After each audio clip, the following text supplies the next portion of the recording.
구약 성경 레위기 14장 말씀 되겠습니다. 1절로부터 20절 말씀까지 우리 교독하겠습니다. 13장과 14장은 같은 내용을 다루고 있습니다. 그 주제는 피부병과 관련된 죄의 특성을 말씀하는 것인데, 13장은 특별히 문둥병을 갖고 죄가 어떠한 특성을 갖고 있는가를 가르치는데 목적이 있습니다. 14장은 그 문둥병자가 어떻게 치유를 받는가 하는 것에 대한 치료에 관한 내용이 14장에 나옵니다. 13장이 죄의 문제에 대한 상징으로서의 문둥병이라면 14장의 치유는 죄를 치유하는 구원과 관련되는 놀라운 진리가 오늘 본문에 포함되어 있습니다. 그러므로 오늘 우리가 주목할 부분은 14장에서의 그리스도인들이 받은 구원의 특성이 무엇인가를 함께 하나님의 말씀을 듣는 그런 시간이 되도록 할 것입니다. 언제나 구원의 핵심에는 우리의 구원자이신 예수님께서 계십니다. 따라서 오늘 본문에서 구원의 핵심은 우리 주 예수님이 어떠한 일을 행하셨는가라는 것에 관한 내용이 되겠습니다. 본문 2절에 보시면 나병 환자가 정결하게 되는 날, 이렇게 기록되어 있습니다. 여러분, 지금까지 설명한 내용이 한 구절로 요약이 됩니다. 정결하게 되는 날입니다. 그런데 잘 기억해 보세요. 한글 표현이 뛰어납니다. 나은 날이 아니고 정결하게 되는 날. 그러니까 치료를 오랫동안 하다가 다 상처가 아물고 나은 것이 아니고 그 날에 정결해진다라는 것이 특징입니다. 우리의 구원은 점차 사람이 개선되고 좋아지다가 마침내 온전한 구원에 이르는 것이 아니고 사망에 처한 죄인이 예수님을 믿음으로 정결하게 되는 날이 있는 것이죠. 그래서 구원은 점진적인 것이 아니고 구원은 순간적이고 중생은 순간에 일어나는 특성을 갖고 있습니다. 모든 타종교는 인간이 좋아지는 것은 오랜 세월 동안의 득도와 과정이 있다고 가르칩니다. 그 과정은 결국은 사람이 스스로 구원을 성취해 가는 것입니다. 그러나 그것은 다 참된 말이 아닌 거짓입니다. 인간은 구원을 이룰 수 있는 사람이 한 사람도 없습니다. 따라서 우리의 구원은 점차적으로 건강해진 것이 아니고 정결하게 되는 구원의 날 때문에 가능한 것입니다. 이것이 오늘 본문에서 나오는 위대한 강조점이 되겠습니다. 지금은 나병이 불치병이 아닙니다. 1941년에 특효약이라는 그 DDS라는 약이 발명되면서 이제 완치가 가능해졌습니다. 그런데 이 성경을 기록할 당시에 문둥병은 불치병입니다. 따라서 불치병을 낫게 하는 방법은 아무것도 존재하지 않습니다. 그러므로 그 당시 관점으로 본다면 구원은 오직 하나님만이 하시는 일이지 사람은 할 수 없는 불치병이라는 사실을 믿기 바랍니다. 여러분, 마음 아픈 얘기지만 말씀드리겠습니다. 우리의 작은 습관 하나가 쉽게 바뀝니까? 큰 문제는 고사하고요. 조그만 문제 하나도 평생을 못 바꿉니다, 인간이. 자신이 얼마나 사람들을 불편하게 하는지 알지만 못 바꿉니다, 인간이. 그게 인간입니다. 무서워요, 어떻게 보면 인간이. 부부 사이에 갈등을 일으키는 양말 벗어 던지는 이 별것 아닌 습관 하나가 죽을 때까지 안 바뀝니다, 인간이. 인간이 그렇게 지독한 존재예요. 그런 사람의 내면에서 구원이 일어날까요? 불치병입니다. 구원은 오직 주 예수님만이 가능함을 여러분이 믿고 주께로 돌아왔습니다. 우리가 언제 정결하게 되는 날입니까? 2절에 보면 여러분 주 예수 그리스도를 구원자로 영접한 날이 정결한 날입니다. 그 일을 위해서 예수님은 십자가에서 구원을 다 이루셨고 우리가 예수님을 영접함으로 정결하게 되는 날을 얻게 되는 것입니다. 그래서 베드로 사도는 너희가 유쾌한 날을 얻게 될 거라고 말하면서 구원의 특정한 날이 있음을 말씀하고 있습니다. 여러분, 우리 인생을 뒤로 돌아보면 성인이 된 사람들이 예수 믿고 구원받으면 그 구원받은 날이 몇 월 며칠이라는 거 사실은 정확하게는 알 수가 없지만 분명히 인생의 지난 날과는 전혀 다른 새로운 날이 있었음을 여러분이 깨달을 겁니다. 이것은 나와 관계가 없는 것입니다. 하나님께서 그리 하신 정결하게 되는 날이었습니다. 그런데 정결하게 되는 날은 언젠가 하면 3절을 다 같이 한번 읽겠습니다. 3절 말씀 시작. 진찰할지니 그 환자에게 있던 나병 한 부가 나았으며. 이렇게 잘 보시면 13장과 차이가 있습니다. 13장에서 문둥병이 걸린 사람은 제사장에게 나와야 했습니다. 2절에 보면 13장 2절에 제사장에게로 데리고 갈 것이요. 9절도 보면 사람에게 나병이 들었거든 그를 제사장에게로 데려갈 것이다 라고 했습니다. 여기서 제사장은 엄격히 말하면 예수 그리스도를 예표하는 것이므로 죄인은 예수님 밖에는 구원자가 없음을 믿고 그 앞에 나아가야 합니다. 그런데 14장의 3절에 보면 반대로 제사장이 환자에게 갑니다. 진영에서 나갑니다. 나갔다는 말이 뭐죠? 문둥병자는 진영 안에 살지 못합니다. 지난 시간에 우리 13장에 보면 문둥병자는 외곽으로 추방돼서 격리됐음에도 불구하고 근처에 사람이 오면 나는 부정합니다 하고 가까이 오지 말라고 소리를 쳐야 했던 사람인 거 기억하실 겁니다. 그런데 정결하게 되는 날은 제사장이 그에게 찾아가는 날입니다. 진영에서 나가서 진찰을 합니다. 이것은 구약 성경의 관련된 내용을 히브리서에 보면 굉장히 중요한 내용을 말씀하고 있어서 함께 찾도록 하겠습니다. 히브리서 13장 12절로부터 13절입니다. 여러분 12절 다 같이 읽겠습니다. 시작. 그러므로 예수도 자기 피로써 백성을 거룩하게 하려고 밖에서 고난을 받으셨느니라. 여기서 성문 밖으로 예수님께서 자기 백성의 죄를 가지고 나아갔습니다. 이와 같이 우리의 구원은 우리가 나가서 된 것이 아니고 주께서 우리에게 나아오심으로 구원이 일어난 것입니다. 여러분, 우리는 이 사실을 기억한다면 날마다 하나님의 은혜가 내 마음에 살아 있어야 됩니다. 내 삶은 하나님의 은혜다 하고 항상 믿고 사시기를 주의 이름으로 축원합니다. 은혜로 사는 사람은 다른 사람 정죄 잘 못합니다. 또 자기 의에 사로잡혀서 분노를 일으키지도 않습니다. 우리는 주장할 만한 자격이 없습니다. 은혜를 받은 사람일 뿐입니다. 여기 중요한 사실은 문둥병자를 왜 격리했을까요? 그 내용과 관련이 있습니다. 문둥병은 전염이 돼요. 그런데 예수 그리스도는 인간의 죄성이 침범하지 못하는 거룩한 도성에 계셨던 영원한 하나님이십니다. 그런데 그분이 죄 많은 이 세상에 인간을 구원하려고 오셨습니다.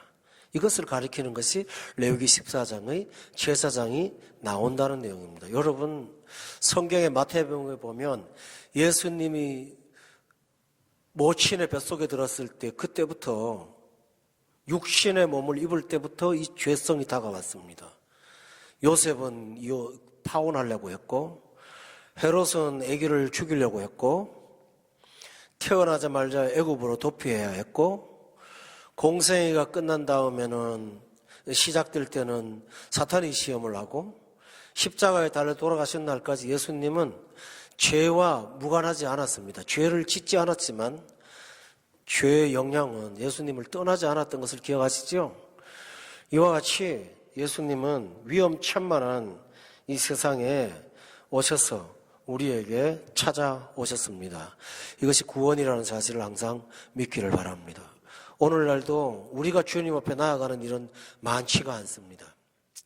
경건한 신자들도 자기 생활에 바쁘게 있다가 예배 드릴 때 허겁지겁 쫓아올 뿐이지, 여러분 평상시에 경건의 생활을 고요하게 경건하게 하십니까? 그런데 예수님은 이 세상에 오셔서 우리 같은 자를 찾아오셨습니다. 제가 말씀드리는 것은 평상시에도 우리 믿는 자들이 주님을 그렇게 열망으로 찾는가 하는 것입니다. 여러분은 날마다 주님을 갈망하고 찾는 여러분 되기를 예수 이름으로 축원합니다.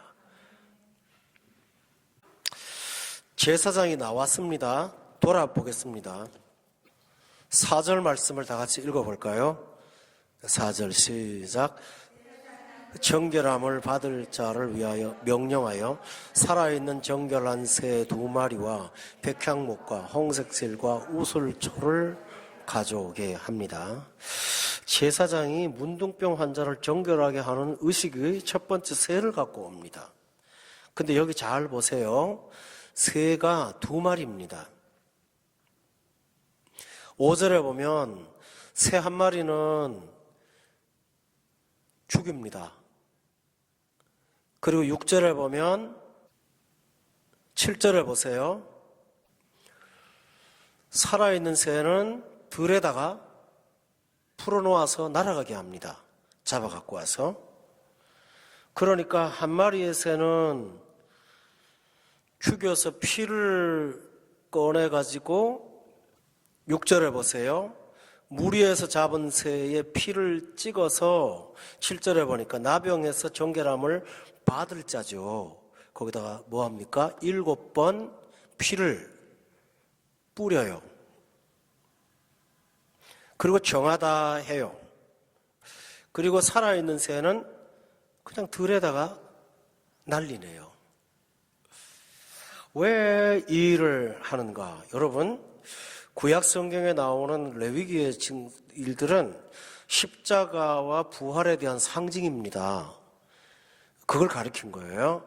여기서 피를 흘린 죽은 새는 예수 그리스도가 우리를 위해서 피 흘리심으로 죽으시는 십자가의 속죄를 상징하는 것입니다. 왜 7번 뿌립니까? 7은 완전수입니다. 주님의 피 뿌리심은 우리의 모든 죄를 사하시는 완전한 속죄가 있다는 사실을 가르쳐 주는데 목적이 있습니다. 또 1마리 새는 왜 날립니까? 주님의 십자가의 죽음은 우리에게 새 생명을 가져다주는 부활을 가져옵니다. 이 2가지를 제사장이 문둥병자에게 진행함으로 너의 정결하고 속죄가 되는 것은 그리스도가 이 땅에 오셔서 너를 대신하여 십자가에 피 흘리시고 그리고 제3일 만에 성경대로 살아나셨기 때문에 정결하게 되는 거라는 것을 가르쳐 준 것입니다. 오늘 이 진리를 우리에게 적용한다면 우리는 어떠한 은혜로 구원을 받았습니까? 너무나 상식적으로 듣는 것 같지만 이상하게도 사람들은 십자가를 핵심으로 여기지 않는 경향이 있습니다. 우리의 구원은 주님께서 피 흘리심으로 왔다는 사실을 여러분 믿으시죠? 이게 은혜입니다. 그리고 주께서 우리를 대신하여 부활하심으로 인해서 우리가 새 생명을 얻었음을 기억하시기를 주의 이름으로 축원합니다. 오늘 신자들의 삶의 태도를 보면 그렇지가 않습니다. 십자가를 믿습니다마는 먹고 사는 문제는 세상에 달려있는 것처럼 예배를 마치고 어디론가 허겁지겁 달려가는데 정신이 없어요.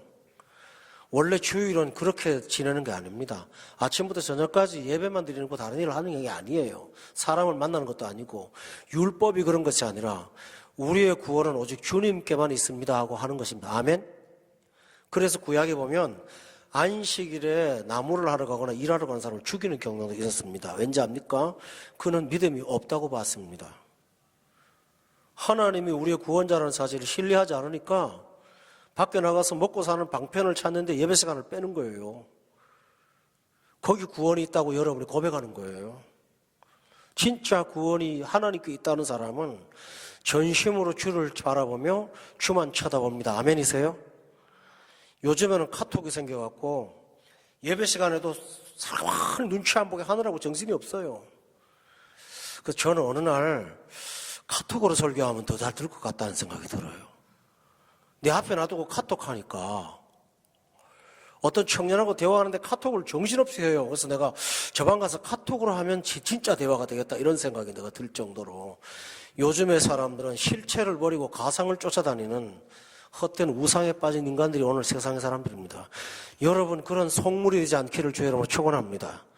세상에 이 썩은 세상의 문화에 따라서 여러분도 하나님의 예수 그리스도의 죽음과 부활의 가치를 경감시키는 일이 없기를 바랍니다. 아멘. 여러분도 몸의 자세로 고백하시기 바랍니다. 사는 것은 예수 안에 있음을 믿으십니까? 아멘입니다. 그렇게 살아야 됩니다. 제가 특별하게 거룩을 추구하는 목회자라서 세상을 쫓거나 구별 똑바르게 사는 어떤 올곧은 삶을 사는 거, 저 그런 사람 못 됩니다. 저 그렇게 독한 사람도 아니고요. 저도 얼마든지 부패할 수 있는 사람인데 저는 약은 사람이에요. 왜냐하면 세상에 나가서 먹고 살 길은 없다는 걸 제가 알거든요.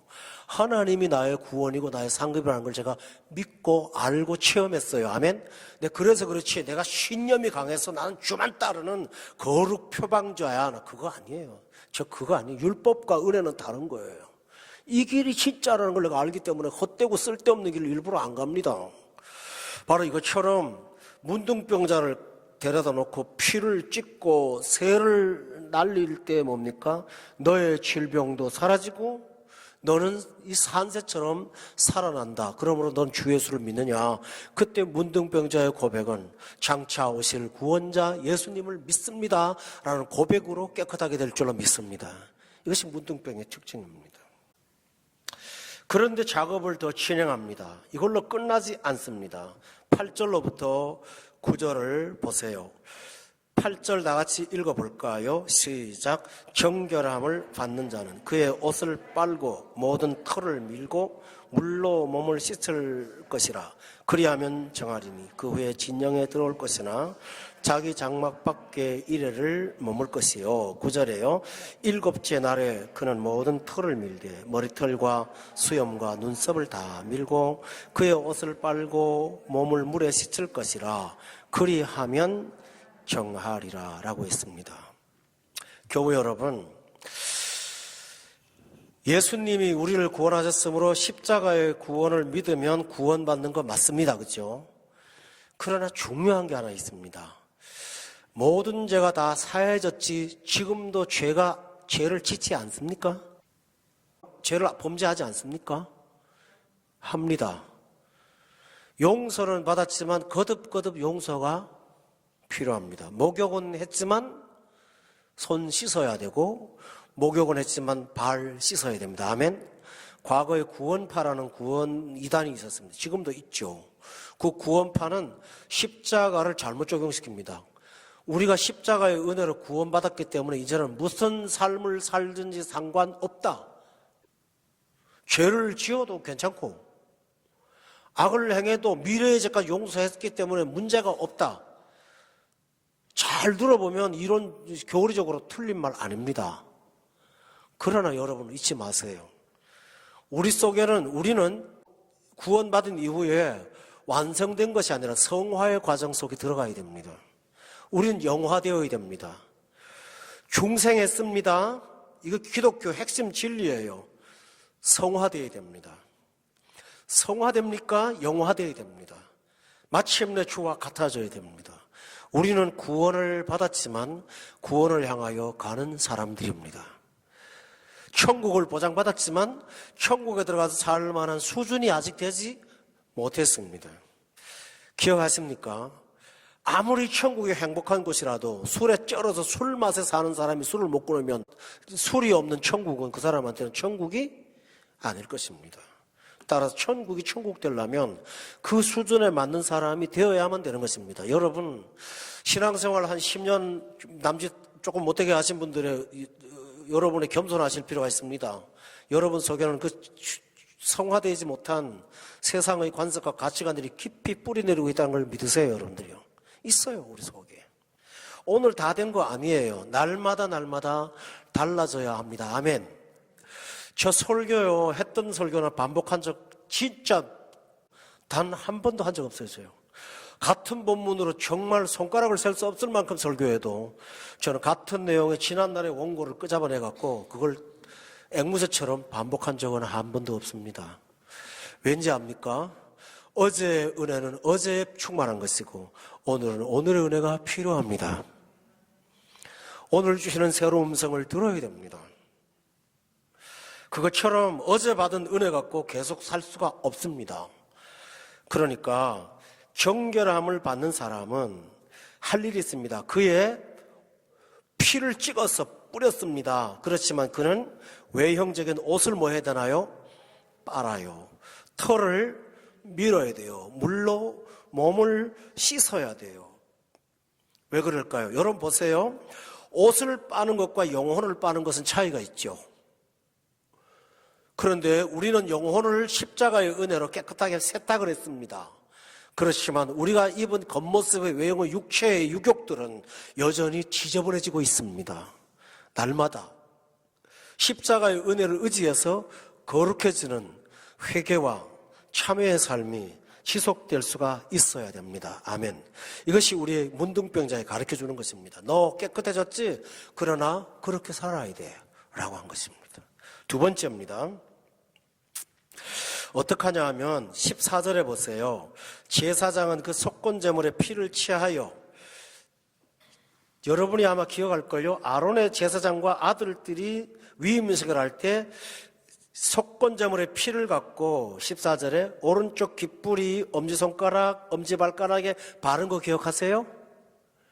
이거는 제사장의 위임식 때 쓴 거예요.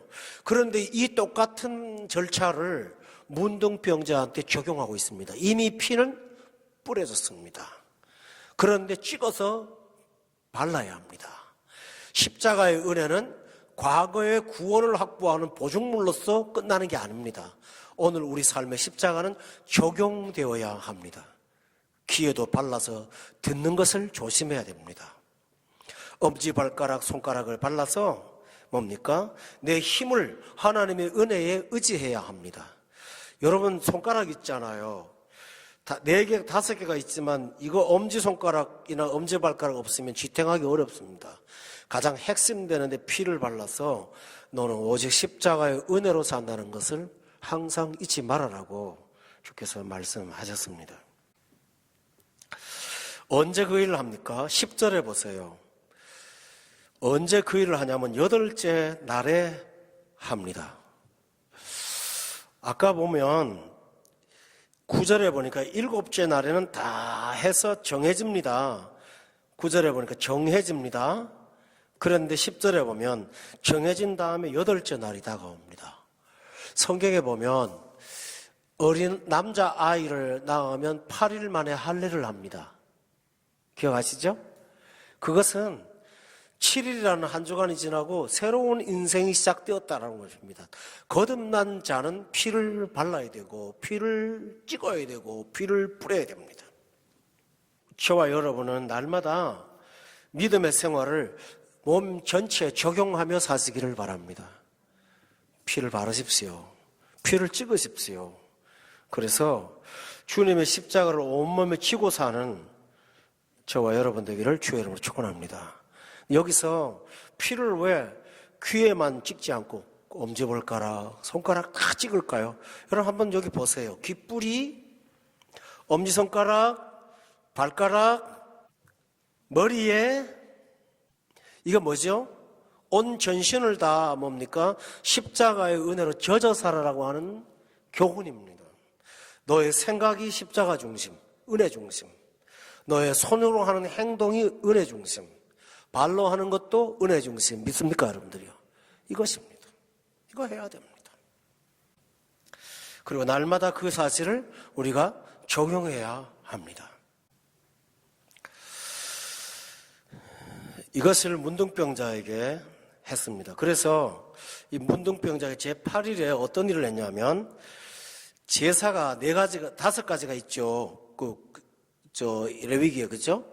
5가지 제사 가운데 몇 개를 하냐면, 14절에 한번 볼래요? 무슨 제사를 드리죠? 13절에 속죄제가 나오고, 14절에요? 속건제가 나와요. 그 다음에 20절에 보세요. 무슨 제사가 나와요? 번제가 나오고, 그 다음에요? 서제가 나와요. 화목제가 빠져 있어요. 여기 중요한 의미가 있어요. 이미 우리는 화목했어요, 하나님과. 그러나 화목한 사람일지라도 날마다 부지 중에 짓는 속죄제가 있어요. 다른 사람의 물건이나 하나님의 성물을 함부로 대하는 속건제가 있어요. 그리고 우리는 날마다 헌신하면서 소제를 드려야 돼요. 그래서 4가지 제사를 병행함으로 건강을 회복했음에도 불구하고 여전히 경건하게 살아가라고 하나님께서 말씀하셨어요. 우리의 신앙생활은 십자가가 시작이고요. 그것이 늘 내 삶의 중심이 되어서 주님 나를 오라고 부르시는 그날까지 예수님을 따르며 십자가를 지고 걸어가는 우리 모두가 되어야 됩니다. 오늘 우리 하나님께서 이것을 말씀하셨습니다. 그렇게 걸어갈 때 하나님께서 우리를 기뻐하시고, 이것을 일컬어서 뭐라 하냐면 주의 군사로 다니는 자에게 생활에, 그 다음에 뭐라 그랬나요? 얼매임이 없도록 하신다고 했습니다. 여러분, 문둥병자를 기억하십시오. 우리가 부지런히 할 일은 세상의 귀고리를 다는 게 아니라 피를 다는 것입니다. 우리가 부지런히 할 것은 세상의 도구들을 붙잡는 것이 아니라 하나님의 은혜를 붙잡는 것입니다. 아멘. 우리가 걷는 길은 인간의 길이 아니라 하나님이 기뻐하시는 주의 길을 따르는 것입니다. 믿습니까, 여러분들요? 사마리아 수가성 여자가 예수님에게 만났을 때 예수님이 네가 나한테 구하면 생수를 주겠다고 말씀하십니다. 그때 여자가 첫 마디가 뭔지 압니까? 물 기를 그릇이 없습니다. 오늘 우리는 잘 살려면 물기를 연장이 필요하다고 생각을 합니다.